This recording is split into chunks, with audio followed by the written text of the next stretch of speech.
This is the Fierce Heart Alliance, featuring the Harmonic Virtues, a self-reflective practice to understand virtues based on the laws of the universe, ancient teachings, and channeled wisdom. We can apply these virtues to everyday life to fully participate in our personal evolution by cultivating resiliency, purpose, and harmony through self-awareness and self-stewardship. Hi, I'm Summer Sophia Moon, and I've come here to heal myself and chew bubblegum, and I'm all out of bubblegum. So join me and my special guests as we share and learn how to love ourselves fiercely through self-care, explore the wisdom of the harmonic virtues, and grow our conscious community together. By listening, you are now a fierce heart too. Welcome to the Fierce Heart Alliance.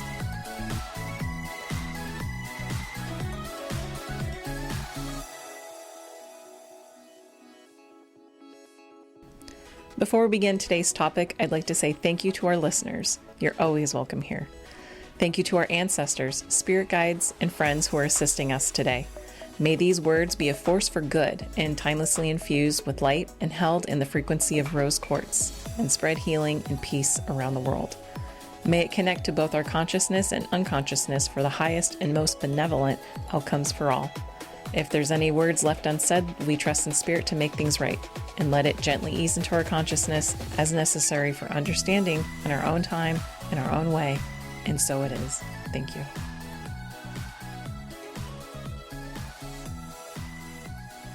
Hey, Fierce Hearts. So today's our integration episode for the virtue of karma. Karma is located on the inner level of the harmonic virtues, which is the metaphysical level. These are foundational elements of consciousness. And the virtues, they're lessons that can impact our everyday life and relationships. They're ever evolving, ever shifting, and developing as we mature. And like a beautiful garden, they require some tending and some management to keep healthy and vibrant. You know, we've all heard that term, karma is a bitch. And we know that that means when a rude person will eventually be met with some kind of justice. Well, what is karma, though? According to Wikipedia, karma is a concept of Hinduism, which describes a system in which beneficial effects are derived from past beneficial actions and harmful effects from past harmful actions, creating a system of action and reactions throughout a soul's reincarnated lives, forming a cycle of rebirth. The causality is said to not only apply to the material world, but also to our thoughts, words, actions, and reactions.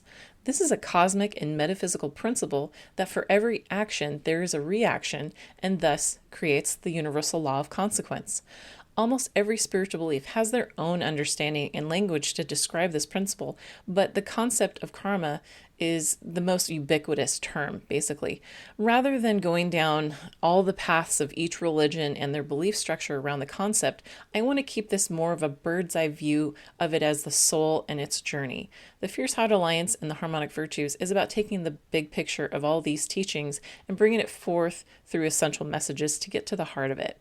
In last week's episode, I spoke with Brandy Roberts, and I discussed more of the cause and effect of karma, and I definitely want to reiterate that here. It's about our reaction to situations around us in time and space. We have the choice to become aware of our reactions. This is how karma and self-stewardship relate. First, we might realize that we should have done something, shoulda, coulda, woulda, obviously, but we could have done things differently in hindsight. And if we keep practicing and keep our self-awareness, eventually we'll notice our reactions in real time, and we can make decisions of how we want to respond right then and there based on prior lessons and experience. It's also about how we change our world on the inside and do our personal development, and our world then shifts to reflect our inner world. The outside reflects the inside. The harmonic virtues helps us take responsibility for ourselves and our reactions to the situations around us and empower us to choose what is healthy and in alignment with what's true for ourselves. And that may look different from person to person.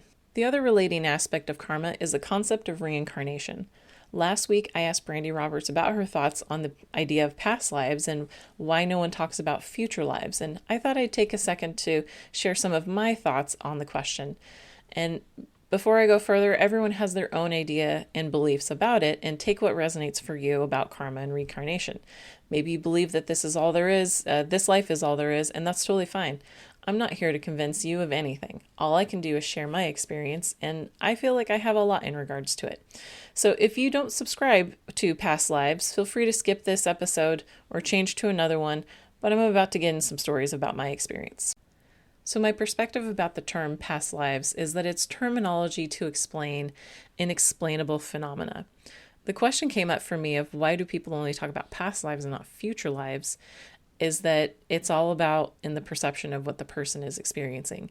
And in human form, time is linear. Our history is linear, but in spirit world, it's not. And so they can pop from the future to the past to way in the future to the way in the past to the now time, and then back in the future and then the forward. And so it's whatever they want it to be. It doesn't have any linear form to it, but it does for us in this physical world. And so to think about a future life actually being a past life, it kind of throws a wrench into the whole thing. But bear with me. Maybe what we're seeing is, a quote, past life is a future life. And, some people do get premonitions of future lives and events. And there are some people who say they came back from the future. That's their belief, and good on them. And so for me, I know I get deja vu. I get dreams where I'll dream of something and I'll have no context for what happens because I've never been there before. I don't know those people. And then when it actually happens, I have this sense of deja vu. And I remember that I actually had a dream about it. And such moments would freak me out as a child, but now I embrace them as mile markers from spirit that I'm on the right path. A really good book to help understand future and past lives concept is a book called The Education of Oversoul 7 Trilogy by Jane Roberts. It's a fictional story based on channelings from a spirit named Seth. And though it's a trilogy, the first book in particular goes into really trying to explain the concept of future life, current life, and past life, and how those can intermingle. So it was a really beautiful book to read. So moving on to my experience and my story, I've known since I was young that I've been here before. I'm pretty sure I've known about a few lives that I've had. And early on in my childhood, I was obsessed with Titanic. And when I was in second grade or first grade, and I walked to the third grade reading section in the library, and I pulled out one book, and it was called A Night to Remember by Walter Lord. I still remember what it looks like. I did reports on Titanic every chance I got, and I'd read books, and when the movie came out, of course I was obsessed and had a crush on Leonardo DiCaprio, but I was also obsessed with seeing the ship in her former glory and seeing it come back to life and not really understanding why. And I probably saw that movie at least a dozen times in the theater. Later as an adult, I did some past life regression, and I saw myself as a man in a three-piece suit. I had a cane. I'm holding the hand of a little girl who's probably my daughter in that life, and she's wearing a whitish cream dress of the early 1900s, and we're standing on a bluff looking out at the ocean. And my sense is that I was not on the Titanic, but that somehow that life was very much connected to the ship.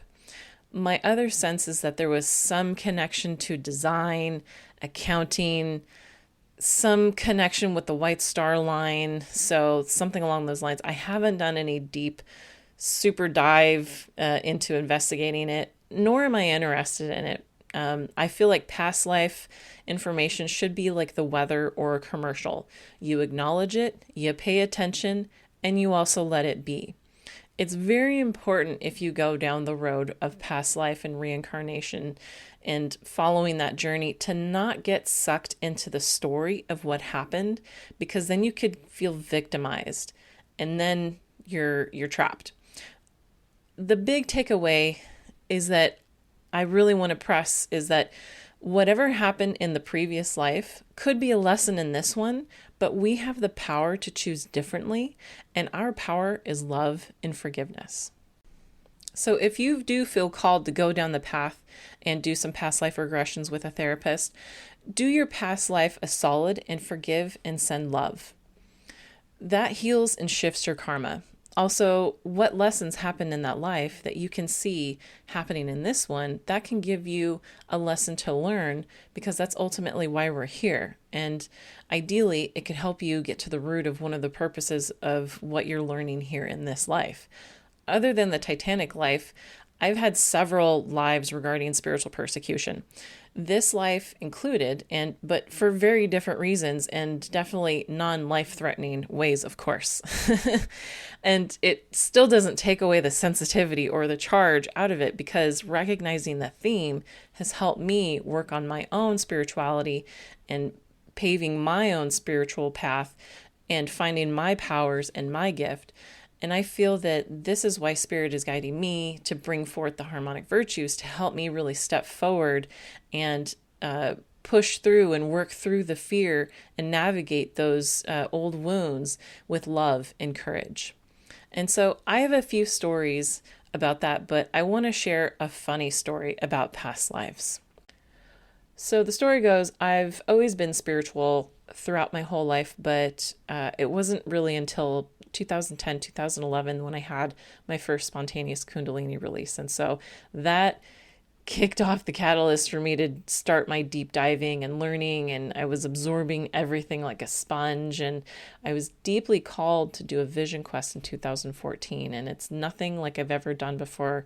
And I found this wonderful organization called Sacred Groves on Bainbridge Island in Washington, who hosts a vision quest on a 1,000-acre nature reserve called Oconee Ranch. And I signed up for it not knowing that it would basically be the key to many things that I had been searching for and starving for deep connection. And it was a beautiful experience. Long story short, it was my first vision quest, and so I wanted to make sure I was doing it right. And to back up a little bit, a vision quest can also be called a spirit quest, and it's an indigenous practice of sitting on the land and communing with nature for 4 to 6 days. And it's like camping, but with fasting and meditating and intention setting and connecting with the unseen realm. And so I had a tent, but some don't, and whatever speaks to them works for them. I thought I needed to sit there. I needed to meditate. I had my prayer ties. I was all set up. I had my sacred circle. I had the things. I had my intention set, and Spirit just said, go take a walk. And I was like, no, I'm going to sit here. I'm going to meditate. This is what I came here to do. Spirit's like, okay, fine, meditate. So they got a little sassy. So I wasn't one at the time to see visions when I meditate. So I close my eyes and I'm sitting cross-legged. I got my hands on my lap, and all of a sudden I see this vivid vision and sensation of me being on a crystal train heading to a crystal palace. Why I didn't just float there is beyond me. Anyways, I arrive at this huge hall called the Akashic Records, which is a library of sorts where it holds each person's Akash, which is the record of every soul's incarnation. Some would say it's also where it holds the information of future agreements and future incarnations. And there are other ways of pronouncing it, but Akash works for me and Akashic works for me, but do what works for you. So once off the train, I was greeted by a giant druid who I only saw from the waist up, and he had this really long robe. He held my hand. He guided me to a table. There was a very large, thick, leather-bound book that slams down in front of me as if impatient. And the book opens from the beginning by itself, and the pages start flipping. It was almost like a Harry Potter sort of thing. The book is alive by itself, flipping page by page, and it's going so fast, and each page there's another flash of a different life, and it's going by so fast, and eventually it flips, it reaches to the end, slams close, and then I hear, there, you meditated, go for a walk. So I was like, okay, fine, I'll go for a walk. And along the path I kept following, I ended up finding this enormous ancient grandmother oak tree that I ended up doing another vision quest the following year with her. So my point is, we can think we need to do certain things for our spiritual journey a certain way, but as you go along, you get ideas of what you can do, but ultimately the journey is yours. So make it your own color and flavor and have fun exploring with combinations.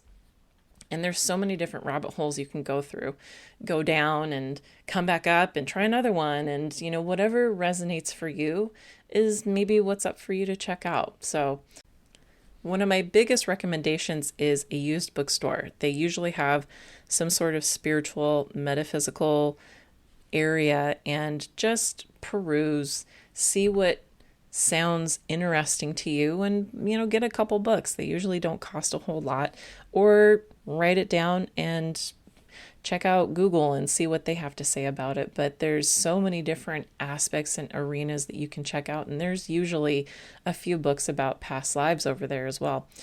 Another option for books is the public library. You can go online, you can do it in person. There's so many different options these days, and there's so many authors and topics, and it's like a smorgasbord. So I highly recommend it, and that way you can also read it, try it before you buy it, sort of thing, because if you do start accumulating books, it does cost a little bit of a penny, and you have a lot of books now to hold on to.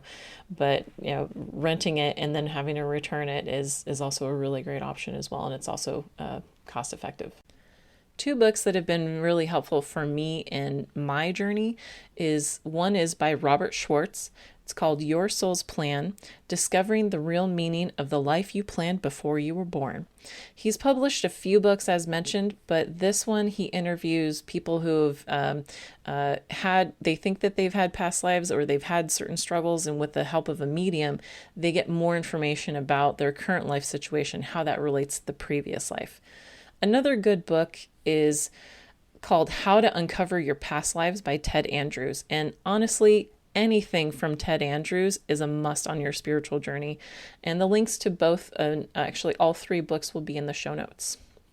So I've given my 2 cents about karma, and it's time to read the channeling I received about it. So here it goes, and quote, "Yes, hello, we are here to guide you in teaching about karma and consequence. Yes, there is a past life, and yes, there will be more lives after this. We are never done learning. Our goal is to expand consciousness. This can be done through love and loss. Consequence is the result of action. Consequence gets a bad rap. Yes, it can have bad connotations. Consequence is the result of actions taken. This could be bad or good. It's in the eye of the beholder. This is a neutral concept. It doesn't play favors, nor does it keep score, other than to find balance. If there's a why, then it's probably because the scales are needing to balance. It's harsh, but it is the truth of the nature of the universe and the world you live in, with the forces applied to it. It's the nature of how life operates. You wouldn't want it any other way. It seems that gods get a bad rap for being unjust, or to be feared when it is not in their hands, but is the principles of how the universe works. Be kind to yourself, be kind to others, and see your karma change. Yes, love is your power in this life and other lives you may encounter. Peace and love can heal your karma, but they take time and understanding. In time, you gain understanding. May peace and love be with you." End quote. In conclusion, regardless if we're looking at past lives, future lives, or this one, right now, in this moment, this life is what we have to work with. In this life, we have a physical body to work with as well. And that's what matters most. We can do all the work with our ancestry, and we can do all the work on our past lives, and it is transformative work. But let's not forget the present moment. Let's not forget the power that we have right here, right now, and that's to foster kindness, peace, and love for ourselves and others. So that's our episode for this week. Feel free to leave any comments you might have about your experience with karma. Keep the conversation going. Please like and subscribe. It helps me know that you enjoy the content and want more of it. You can also follow the Fierce Heart Alliance on Facebook and also Instagram for weekly inspiration. Next week is our self-care episode with Brooke Buki, where she shares her wisdom and her journey of self-care and why it's so crucial for these times to practice self-care. Take care, Fierce Hearts. Till next time.